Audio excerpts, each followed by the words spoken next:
Good morning, good afternoon, or good evening, depending on where you're listening. Welcome back to AI and the Future of Work. Thanks again for making this one of the most downloaded podcasts about the future of work. If you enjoy what we do, please like, comment, and share in your favorite podcast app. And we'll keep sharing great conversations like the one we have for today. I'm your host, Dan Turchin, CEO of PeopleRain, the AI platform for IT and HR employee service. I'm also an investor in and advisor to more than 30 AI-first companies, and as you know, a firm believer in the power of technology to make humans better. If you're passionate about changing the world with AI or just looking for your next adventure, let's talk. Now, we learn from AI thought leaders weekly on this show, and the added bonus is you get one AI fun fact each week. In fact, today you get a few of them. Today's fun facts: Simply Learn compiled a list of AI statistics that matter most in 2023. Here are three that caught my eye. 77% of devices on the market today use AI technology in one form or another. 84% of C-level executives believe they need to adopt and leverage AI in the next 12 months to maintain a competitive advantage. And last, by 2030, AI will contribute $15.7 trillion to the world's GDP, boosting it by about 14%. Pretty phenomenal. As always, we'll link to the full article in today's show notes. But now shifting to this week's great conversation. We've had inspiring guests like Charlene Lee from PA Consulting, my friend Giselle Mota from ADP, and of course, Kai Nunez from Salesforce, discuss the power of a growth mindset when overcoming adversity. All shared their stories about achieving more than anyone believed they could. All are exceptional role models for females and underrepresented minorities aspiring to lead in STEM fields. Well, today's guest belongs on that Mount Rushmore of amazing female leaders. Daphne and I met in November while co-presenting at the HMG Strategy event in New York City. Daphne's energy is infectious. Her passion for inspiring leaders was obvious on stage, and even more obvious when we met afterward. Daphne's new book, Win When They Say You Won't, Break Through Barriers and Keep Leveling Up Your Success, became an instant bestseller. After today's conversation, you will understand why. Before becoming an author, Daphne started the Board Curators to help others prepare for serving as paid company directors. Daphne serves on numerous boards, including AMN Healthcare and Masonite International. Earlier in her career, Daphne was a serial CIO, serving in IT leadership roles at companies including IBM, Johnson & Johnson, Pfizer, and GE Healthcare. This is one of those episodes where I'm excited about the conversation, and I kind of regret that I'm the only one who gets to ask the questions. I know everyone listening would benefit from one-on-one time with Daphne, and I hope you have an opportunity to meet her someday. Until then, go read the book. Without further ado, Daphne, it really is my pleasure to welcome you to the podcast. Let's get started by having you share a little bit more about your background and what inspired you to write the book. Great. Hi, everybody. And, Dan and I, we met a month ago, but I feel like we've been friends for a decade. So it's just really great to be here and to talk to everybody here. Yeah, I appreciate the Mount Rushmore reference. It hasn't been necessarily easy. Let me tell you a little about what I've done, so you kind of have a little bit more background as to about what I've done in my long career. I have had the pleasure and the honor of being able to manage teams on every continent, Dan, except Antarctica. And that's the only continent I've never visited also, is Antarctica. I've had $100 million budgets. I've driven technology for some of the world's most recognizable companies, as you've mentioned, some of them, or I've had a role in that. When I left and retired from GE Healthcare, from GE, actually, I was the highest ranking African-American in all of IT at General Electric. I've broken concrete ceilings, and we often hear about glass ceilings, but there's concrete ones out there. And I've also skied glass cliffs as part of a career dare. I've rung the bell at New York Stock Exchange, and as you've mentioned, I've served on the board of company's CEO, and I'm a mother, I'm a grandmother, and I'm a pastor's wife, which sort of makes me a first lady, as they call them there. So it's a lot of things going on in my life. But, Dan, people kind of look at the glory, but they don't know the story, as they say. And I almost didn't make it. I almost wasn't standing or sitting here in this capacity because I was of the color of my skin and my gender and where my mom and dad kind of came from. They were immigrants from Jamaica, came into the United States because this was a land of opportunity, and we were impoverished financially, but they were never poor in spirit. They were never poor in hope and ambition. They were very undereducated. My mom cleaned bedpans in a hospital. My dad was on an assembly line in a company called, I forgot the name of the company, but out in Phoenix, Illinois. We lived in one of the poorest cities in Illinois called Phoenix, Illinois. During that time of growing up, I've suffered, physical, racial abuse as a young girl, what I'll call near career death as a teenager, and I'll tell you why in a moment. And then I've suffered career assault, professional assault as a woman until I retired. And so those that are in my book, and those women around me and people of color, we've all been sown seeds of misdirection. Oh, girls don't do math, and African Americans can't become hedge fund managers, and all those lies that are told to us. And we sort of like ingest those lies, especially when we're young girls like I was. And those seeds of misdirection grow up and they become what I'll call big trees that we now know as imposter syndrome. And so my goal was really to say, because these institutions that we work for and with were not built for women. They weren't built by women. They weren't built for people of color. Maybe the buildings were built by people of color, but the institutions and what they stand for weren't. And so I said, how do we take what I've learned, and I'm always trying to give to other people. My skill finder says I'm a maximizer. And so my goal is always to take something that is at one level, and my thing is to always grow it, whether that's myself. My husband says, you know what, I don't want you to maximize me. Don't teach me how to grow, but I try to maximize everything around me. And so because of that, I said I was made to do this book, and that's sort of what inspired me. When my county school counselor told me, Daphne, I know you want to go to college, but college is not for Black girls. You won't get in. And if you try to get it, if you do get in, you won't graduate. You'll probably flunk out. And if you do graduate, no one's going to hire you. And Dan, I didn't realize what he meant by that but eventually I found that this face is not the color of success. It's the face of somebody who cleans your house. It's the face of somebody who cooks for you or watches your children. It's the face that's on a pancake box. It's et cetera. And so it's not the one that is built a success. And so when he told me that, I became a secretary at Women's Day magazine. He said, that's kind of about what you're going to be able to do. And I graduated from high school. And I did take shorthand. I did type, and I was doing that because I thought I was going to take dictation in college and transcribe my notes from my professor. Little did I know that I was going to be in a woman's magazine taking dictation from an assistant editor. So I did that, and I realized that I was lousy at it. The principals inside of the company, and by the way, they were all men, and so funny for a woman's magazine to be run by all men.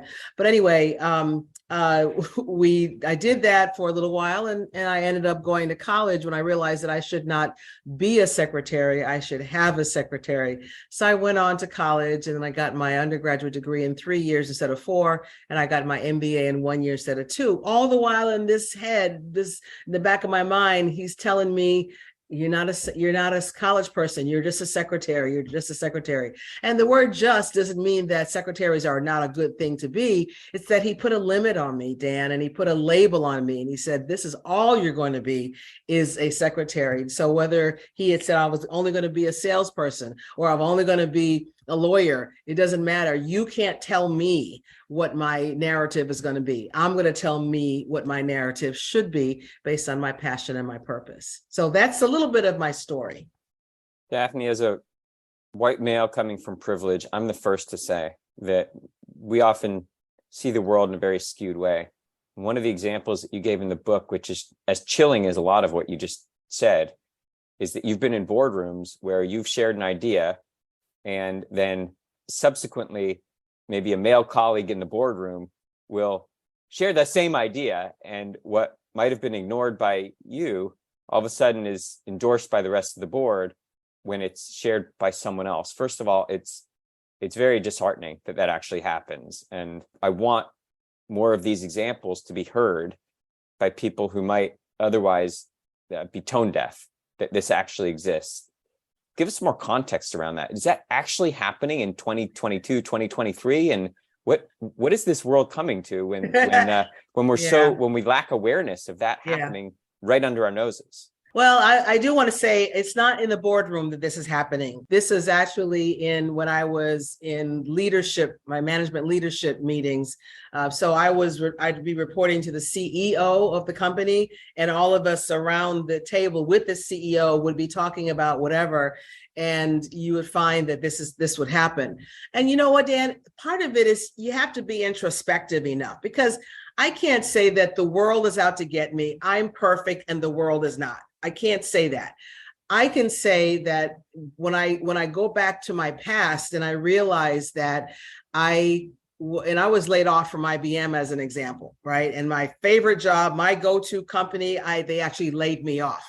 I couldn't believe it. And I was afraid then that they were going to realize that I'm just a secretary in a pinstripe suit. They're going to send me back to the secretarial farm because they realized I'm really not that smart. So part of my own insecurity, and I want people to know that this is a real thing, and hopefully you can spot it in yourselves as well, is that I was always talking. I was always raising my hand, always had something to say. And I think when you talk too much, people stop listening.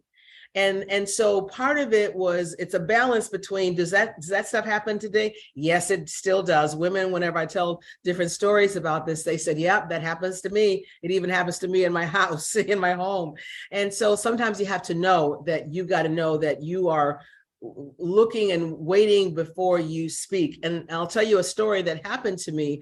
And I was raising my hand, trying to let people know how smart I was again. Every 10 minutes, Daphne, you have another comment, Daphne? You have another question, Daphne? So the head of HR for one of the companies came up to me and he says, Daphne, you're going to have to learn how to wait. And I said, wait, what do you mean wait? Who are we waiting for? Where are we going? Like what? He said, no, wait. Wait stands for why am I talking? WAIT. And he says, you need to learn how to listen better. And so from that experience, and again, I love feedback. Feedback is a gift, and you say thank you, and you hopefully take into account that feedback and incorporate it into your life. And so I said, you know what, I'm going to wait about 45 minutes before I make a comment. Maybe I'll say something once every 40 minutes or so. And then doing so allowed other people to ask a question that I might have, planned on asking, allows them to contribute, but it made me a better listener and it made me a better contributor. However, it does still happen. No matter what happens, no matter how much you talk, there are people who do either talk over you, who will repeat the same thing that you said. And there's a lack of sensitivity that happens in corporate America. And so people sometimes need to have an ally in the room. One of my friends would say, Daphne already said that. Vic, why are you repeating? We don't have a lot of time and we need to get to some fresh ideas. That one was Daphne's. What's yours? And so having an ally in the room sometimes helps it not be, me coming back at the person and saying, you stole my idea. That you never want to be that person who does that. But having an ally certainly helps. What I've also done is I would say, you know what, Vic, you captured my idea really, really well. Let me build on my point, though. So thank you for articulating that really well. Let me add another point to what I was trying to get at. So you give Vic the credit for articulating your idea, but you don't give him the credit for having it in the first damn place. And so when you do that, you then take it back. And then, because part of the value of being in a meeting is you contribute. You don't want people sitting in a meeting that just listen all day. You want people who are actually adding value, creating ideas. And so that's the importance of having contribution in these meetings. So it still happens, and there's ways that you can work around it. Good examples. You're talking to a lot of first-time entrepreneurs, as well as leaders who are early in their careers. And you describe, the feeling of imposter syndrome, which often, as it should, has a negative connotation. But you also described some of the societal forces that create that imposter syndrome. And again, going back to the example of my upbringing, nobody ever told me I couldn't do anything. It was just the opposite. The world's my oyster. Anything I want to do, I can achieve. Dream big. You can't dream it, you can't do it, right? And yet you described a different, set of influences that you had. Given that I had every unfair advantage and you had every unfair disadvantage, how do you overcome the natural forces that create the imposter syndrome? Yeah, it is. Some of it is certainly mind over matter. My mom, on the one hand, I said that we were impoverished. We lived in poverty, but we didn't have a poor mindset or poor spirit. My mom said, Daphne, you're not Black, you're really British.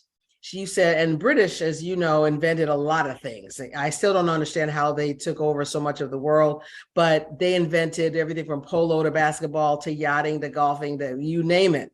And so they were the spirit of excellence. And us having been Jamaicans, we were under the British rule. So British was our thing. We were happy to be British. However, nobody ever called me British except my mother. They called me other names, but British wasn't one of them. And so, but I had her on the one hand. Then I had society and my counselor and other kids who were mean and calling me names and beating me up or whatever on the other hand. So you had both of them coming together, and they were at odds with each other. And so to your point, the disadvantages became, you just knew you had them. And then you had to say, well, what can I do to win the game? Spud Webb, I forgot how short Spud Webb is, 5'6", shooting guard. He had to learn how to be really fast and very accurate to get the ball into the basket. And I think you have to do the same thing when you're a person of color, when you're a woman. You have to, first of all, know some things. Know you have a superpower that is unlike anyone else's, right? You're good in math, you're good in science, you're good athletically, you're a good influencer, you're a good orator, you're good at music. There's some superpower that you have that other people don't have. We were uniquely made with a cultural advantage that others just need to know about. So we have to have that in our mind, that although winning happens at the very end, at the end of the game, when you take your company public, when you get the A on the test or whatever that happens to be, the winning happens then, but it's conceived in the mind in the very, very beginning. So when we are setting out to play a game, if we think we will win, we're going to act like a winner. We're going to act like we're going to win. And then the outcomes will typically be more in our favor than if we come in there thinking we're going to lose. So as an African-American, I had to say, well, the rules of the game have been set. I need to now learn how to play it because I want to win. I don't want to live in Phoenix for the rest of my life and have one bathroom for 7 people that live in the house and no air conditioning and things like that. I wanted to live a little bit better. And I also wanted to teach other people how when you look like this, you can still come out on top. Even though it may not be on as high as it could have been if I had been a different gender, different race, it still is my version, my narrative of what I call being on top. And so they should know that they have superpowers, and we should know that winning is what begins in the mind, in the growth mindset, as you mentioned earlier. And then I think the last thing that I would say, and this is what I realized when I was writing the book, was, I've written code for so long, and at IBM, and I was a large systems instructor. I taught VSAM and JCL and all those things at IBM. I realized that we are like a product. We can be like an app. We can be like iOS. And iOS right now is at 16 point whatever it is, 0.01 or what have you. But it didn't start there. It didn't start at 16, it started at 1. And it went from 1 to 2 to 3 to 4 and on. So what version of system am I? What version of an app am I? What version of a product am I? And just whether it's a Tesla or Diet Coke, there's a competition that's out there where people that compete against us, and if we don't improve our capabilities, we're going to become obsolete. We're going to be sitting on the lower part of the shelf in the grocery store, and we're going to be what they know as slobs, slow moving and obsolete items. We're going to have an expiration date like a carton of milk. So I discovered that we can improve ourselves over and over and over again, just like an app does, or just like a product in the marketplace does. And that will help us to win, even when other people say that we won't. So you describe this great framework in the book that you refer to as the edit process, which I'll say is kind of a way to operationalize cultivating a growth mindset. Tell our audience about the edit process. Yeah, the edit process came from my days as using the SDLC. And for those of you that are coders, you know the SDLC is a software development lifecycle. And it's, the old way we used to call it was plan, build, run, maintain. So just think about when you're writing code, you plan it, you build it, we run it, whether it's the app on our phone that we're running, and you maintain it. If it goes bad, it has an issue, you want to scale it, whatever, you maintain it. So edit is basically similar to that in that it's envision, you envision where you want to be. The D in edit is design. And then with design, you put a plan in place. You prepare yourself so that you can go out and then do what is known as I, the iterate. You go out and put your product, yourself into that marketplace, whether it's you're going after a new job, you're going to learn how to be a better speaker, you want to learn how to swim, whatever the case may be, you iterate and you put your plan into motion. And then when you put that plan into motion, something happens, whether it's good feedback from the market, they loved your pitch, you almost drowned when you were learning how to swim, or you learned how to swim, but something happens when you put that plan out into the marketplace, and you decide whether you're going to quit or whether you're going to persevere. And then the T is where you transform. So you actually started out not being a vice president, but now you are. You didn't know how to swim, but now you can. You weren't a great speaker, but now you are. So you've transformed into something that is better than where you were. And then you kind of learn how to sit with that. And then you learn it and you do it, and then you then transformed it into a better thing than when you first found it. And then you start to wonder again, well, what is the next thing that I can do? And so then you go back to the E in envision, and as part of edit, and you envision what your next thing is. So in edit is really a continuous growth cycle where you're going for continual improvement over and over and over again. And edit means change. The word edit by itself means you change how you think, you change your expectations, you change your behavior. And when you change all those things, you are more than likely going to have a change of outcomes because you have put those other things in place. So I believe in, Dan, a mindset needs to be a growth mindset. If you have a growth mindset and you're open to the possibilities, you suspend disbelief and all those things, then my book gives you the tool sets that allows you with edit, envision, design, iterate, and transform, gives you the tool set. So then you'll have the skill set for life. You'll always know how to be the next version of yourself. And so that's edit in a nutshell.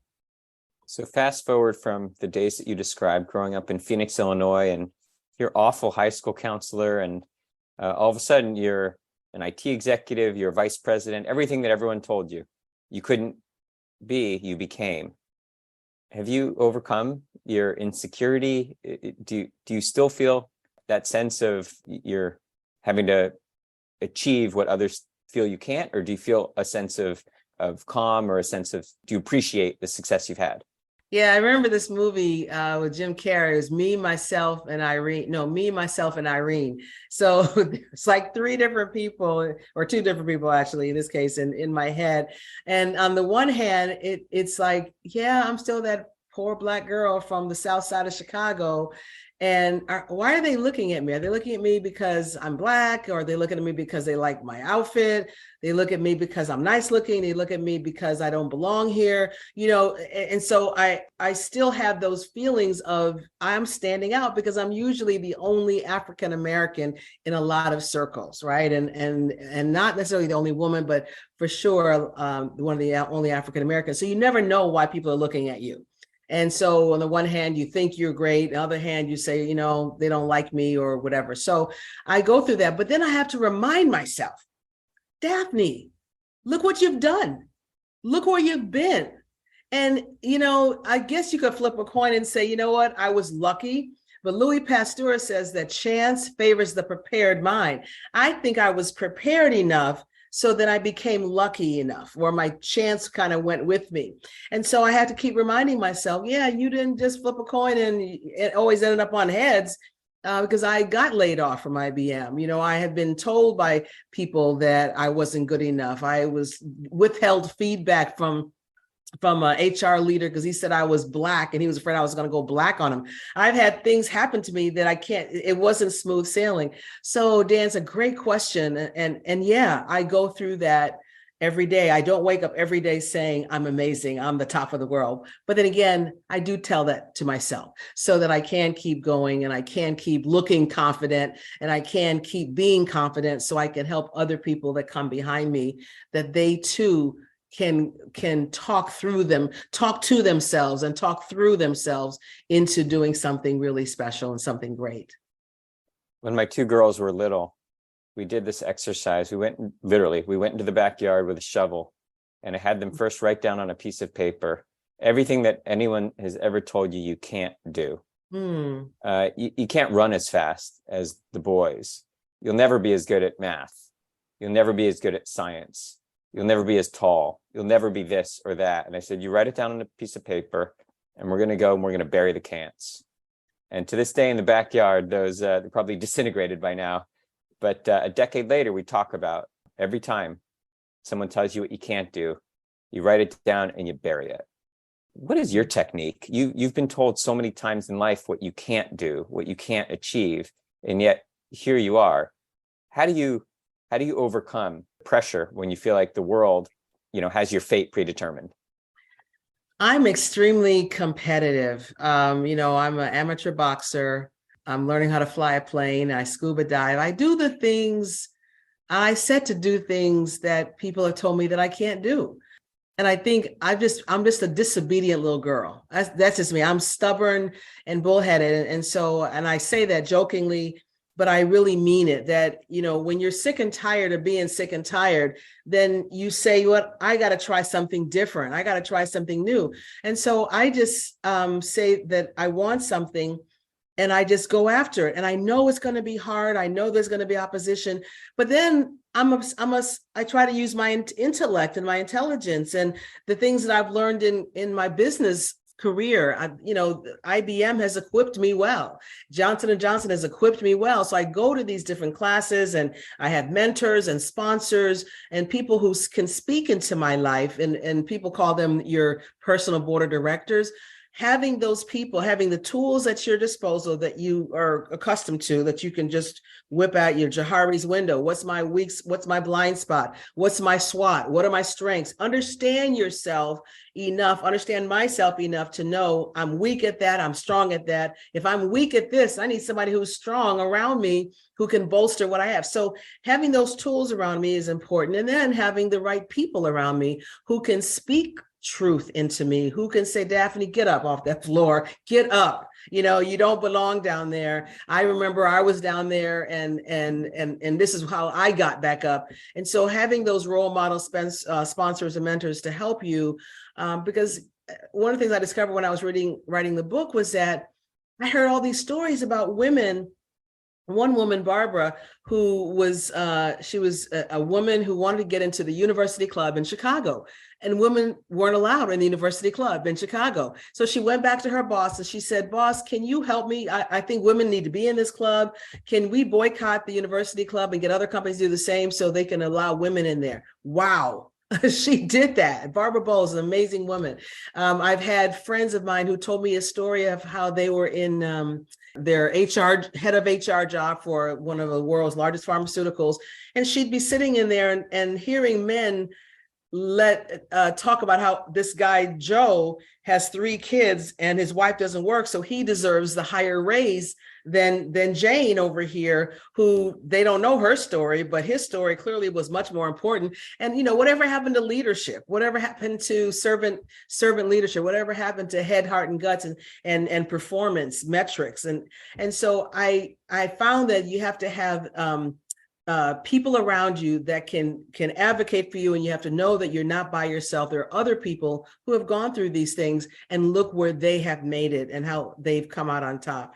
And so it's not easy. It's just something that you just have to tell yourself, and don't let society or your environment tell you how to behave. You have to be an influencer on the environment, and you just have to have that mindset and say, that's what I want to do. Daphne, as amazing as it is, we're almost out of time, but I'm not letting you off the hot seat without answering one last question for me. We're back here having a version of this conversation, and it's 2033, so about a decade from now, and we're celebrating some of the wins that we've made as a society. Underrepresented minorities and females, people of color feel celebrated in the workplace. What is it that has changed in the previous decade that we're celebrating as wins? What will have happened? The new phrase is DE&I. To me, DE&I won't be a thing anymore. Right? It will have been deconstructed into what it really should have been about anyway, which is about going after innovative things that are going to drive market superiority and market leadership. And the way that comes about is by interests, experiences, perspectives, and ideas. And so in order for us to have innovation, somebody's got to have a great idea. In order for them to have a great idea, they need to have a perspective. In order for them to have a perspective, they got to have experience that gives them some perspective and context. And if they have experiences, they need to have interests that led them into those experiences. So if we do those things and we can deconstruct DE&I into what do we have to have in terms of the best person, the best leader who has the best ideas, therefore the best experiences, give them the best perspectives and turn those into ideas, then I think we'll have innovation. If we have the same old people with the same old experiences and the same old ideas, we'll always get what we always got. And I think, innovation has no color. Curiosity has no gender. And so I think innovation is going to be what will have won, and we're going to get the best people in order to be able to do that. Beautifully said. Daphne, where can our audience learn more about you and your work? Well, my website is daphneejones.com, and they can always write me at daphne@daphneejones.com. If they want to learn about my board curator work, they can find me at www.theboardcurators.com. And they can always pick up a copy of Win when they say you won't, and they can find it on my website as well. And it's also at Amazon and Barnes & Noble and hopefully some stores near them. Daphne, I'm inspired. Like I said in the intro, I was looking forward to just having a chat with you, and I'm glad that the audience, all of our listeners, got to listen in while you and I had this fun conversation. I hope you'll come back sometime and we can continue where we left off. I would like to, and I'd like to maybe after we hang up or whatever, to schedule some time for me to come out of Silicon Valley. I really would like to come out. You're welcome here anytime, and I'm going to reciprocate. I'm going to go hang out with you in Miami as well. That's great. Fantastic. Excellent. Well, Daphne, this has been so much fun. Thanks for coming by. We are all rooting for you in your continued success. Thank you. I'm rooting for you too. That's a wrap for this week on AI and the Future of Work. As always, I'm your host, Dan Turchin, and of course, we're back next week with another fascinating guest.